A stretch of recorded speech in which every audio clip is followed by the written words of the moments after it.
আমরা অবহেলিত বিজেপির ব্যানারে সাংগঠনিক সভা করল বিজেপির এক কর্মী রূপক রায়। শনিবার শান্তি কলোনি এলাকায় রূপক রায়ের নিজস্ব বাসভবন এলাকায় এক সাংগঠনিক সভার আয়োজন করে বিজেপি কর্মী রূপক রায়। এদিনে রূপক রায়ের নেতৃত্বে উপস্থিত হন অবহেলিত বিজেপির বেশ কিছু কর্মীও। এদিনে রূপক রায় বলেন, বিগত দিনে রাজ্য নেতৃত্বে বিধানসভায় আমি দলীয় বিজেপি প্রার্থীকে নিয়ে আমি ভোটের ময়দানে কাজও করি, কিন্তু কার কথা মতো আমায় বঞ্চিত করলো, তাই আজকে আমরা অবহেলিত বিজেপির ব্যানারে সাংগঠনিক সভা আয়োজন করা হয়। আপনার নাম আর পরিচয়টা আগে দিতেন। নমস্কার সুধী নাগরিকবৃন্দ, আমার নাম রূপক রায়। আমি ভারতীয় জনতা পার্টির একজন ক্ষুদ্র কর্মী। তো আপনি এখানে আছেন আমরা অবহেলিত বিজেপি, এখানে এক ব্যানারে আপনারা এখানে সভা করতেছেন, কি কারণে?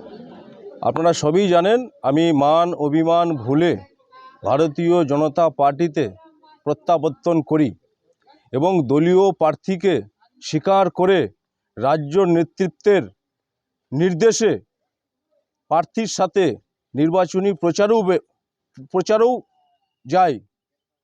এমন তো অবস্থায় আমি জানতেই পারলাম না কার নির্দেশে আমাকে দলীয় প্রার্থীর হয়ে প্রচার থেকে সরিয়ে রাখা হলো, কার নির্দেশে।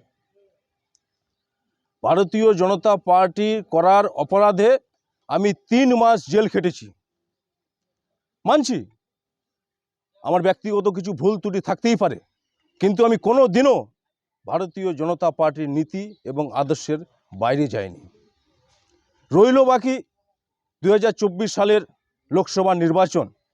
সেই নির্বাচনে এক চরম পরিস্থিতির মধ্যে দিয়ে আমাকে বাধ্য করা হয়েছিল।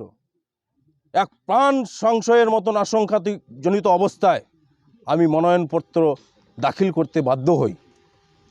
সেই মনোনয়নপত্র দাখিল করার পরে আমি দল এবং দলের প্রার্থীর বিরুদ্ধে কোনো কটু কথা কোনো জায়গাতেই আমি বলি নাই।